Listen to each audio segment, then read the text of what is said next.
Hello friends, this time I'm going to show you some of the illustrations I did in the university. So I graduated as an illustrator in 2020 and I work as a freelance illustrator. My main focus in the uni was children's books. In the uni we got lots of different kinds of assignments and my favorites were the ones with stories and children's books and fantasy and fairy tales. One of our assignments was to illustrate Pinocchio, the original Carlo Collodi story from the 1800s, the Italian story. And I should probably make a whole separate video about this at some point and show you some of the sketches I made about Pinocchio. I will leave that to another video and just show you the final results now in this one. So I made 3 main illustrations for the story. This is one that I made where Pinocchio is almost eaten by the whale and the monster. And this is all watercolor and pencils, and all the bubbles, they were made with masking fluid. The teeth were made with masking fluid mustache. I'm not sure if my monster is a whale or is it, maybe it's a big catfish, maybe because of the mustache. And yeah, it's a lot more frightening when you don't see the whole whale, you just see the face grin. You can do a lot with spooky teeth. And look, it looks like a prison cell, the teeth thing. And then there's a really nice background here done with the salt patterns. And he just looks like no one is pulling him up with strings. Yeah, that's my Pinocchio.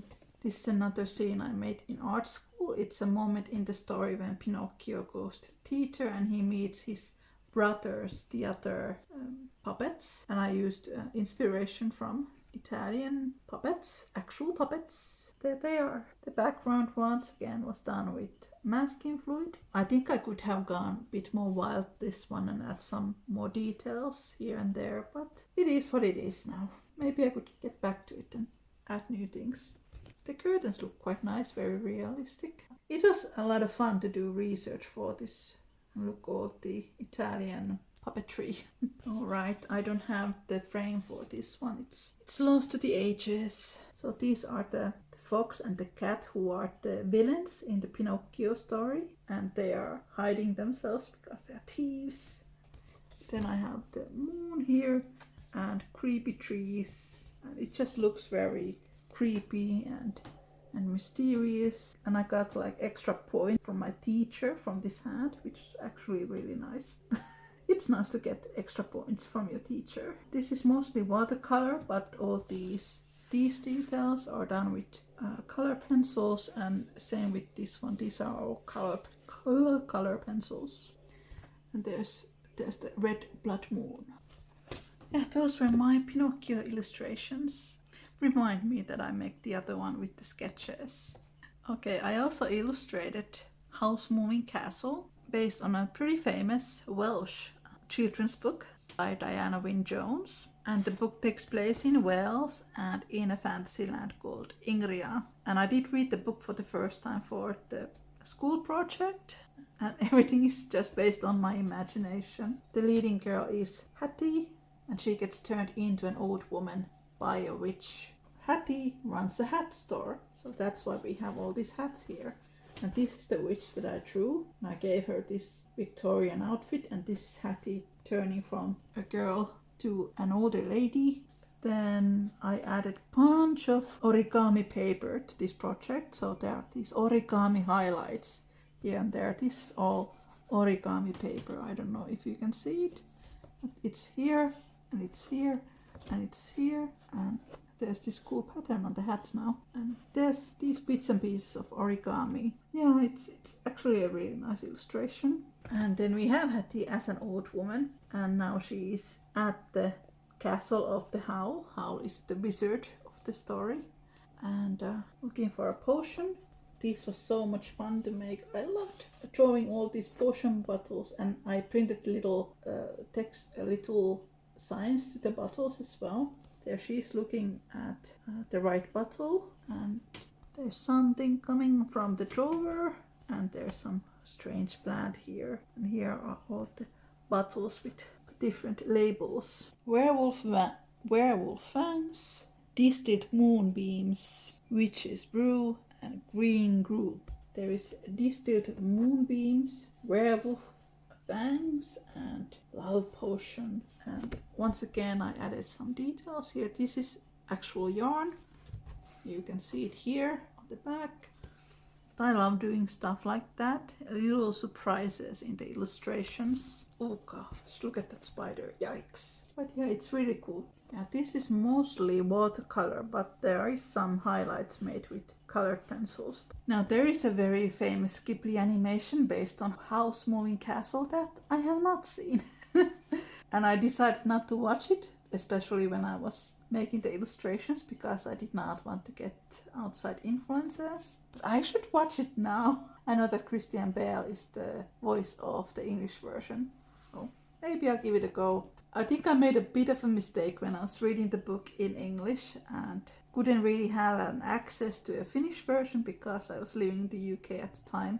And I think he does have a brown short hair in the book. Then I joked about this when I had finished the illustration. Oh, he came up looking like a mixture of Lucius Malfoy and Jack from Nightmare Before Christmas, because he's this long spidery blonde guy in my version. But they do say that Howl is handsome in the books. I think he's pretty hot, don't you think? He's a hot Lucius Malfoy / Jack Skellington. This is one of the scenes in the book when Hattie finds a mandrake baby. This is an alcove, but I actually really like this illustration. There's these glass windows, there are all these mysterious plants, there's Howl looking suspicious, and then she finds a mandrake baby, and these violets, these are cut from a magazine. These are cut from a magazine. These sunflowers I have made myself. These are painted. These are painted. These are from a magazine. Yeah, so it's a bit of a mixture. There's a lot of things going on. And once again, I have actual yarn here and then yarn on the back. So that's my Howl's Moving Castle. I think I got pretty good grade on this one, even though my Howl wasn't exactly like in the book. Then in the university, I also illustrated Aesop's fairy tales from Greek folklore, very famous. One of the very early children's books, animal tales. So the story that I illustrated was a story about a cunning fox that cheated some food from a crow. And like here I have two versions of the same image. Here the crow is mad for the fox. Fox has taken the cheese from the crow. And it's the same image without the cheese. This one has a little bit more expression. When you do illustrations, you sometimes make multiple versions of something. Here I have the crow again with the fox, and he's just laughing because he's the cunning fox. I actually like this texture a lot. Probably made with a dry brush, lots of ink, blue and black ink together. Oh, it's the same image, but the previous one I think was a little better. I don't have any memory how this story went on. Look at her, she's pretty.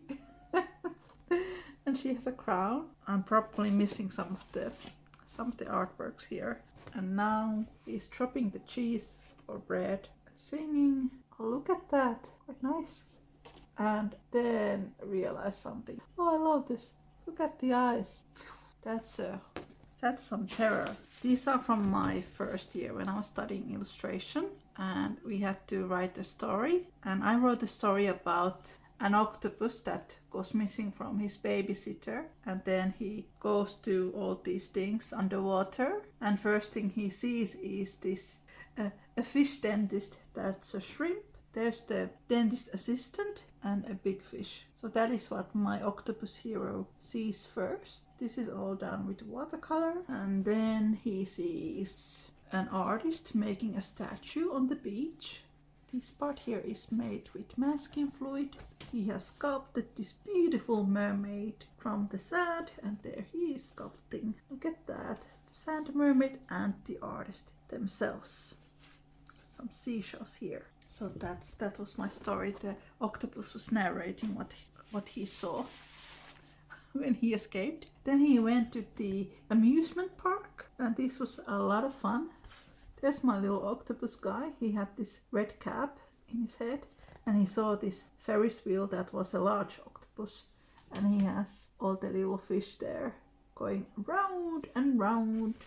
And then I have some starfish here, and there's some kind of ride going on here with the how do you call this fish? A manta ray. And then there's some performance art here going on with the eels. It's actually quite nice. Yeah, a lot of things going on. I would like to go to an amusement park like that. I would like to ride with a manta ray if I would be a crab.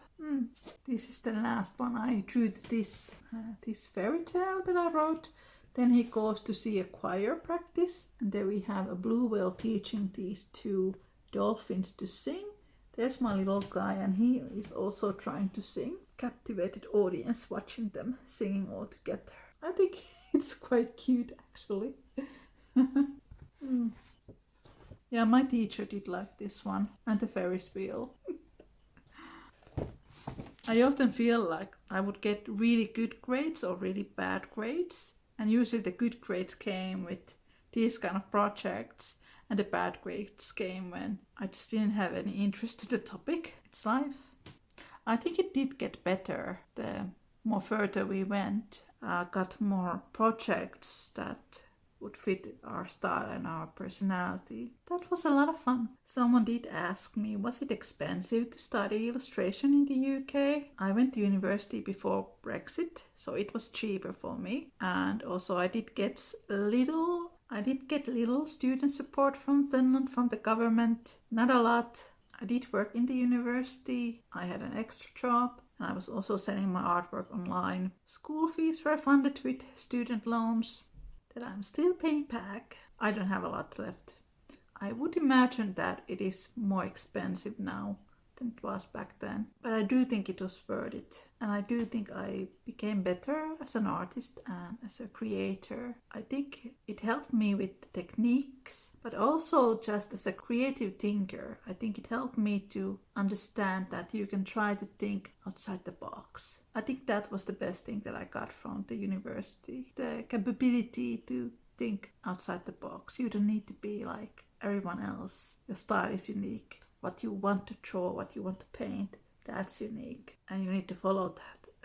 Thank you so much for watching. If you'd like to know more about me, buy my artworks, books, join my mythology and folklore courses, you can visit my website at fairychamber.org.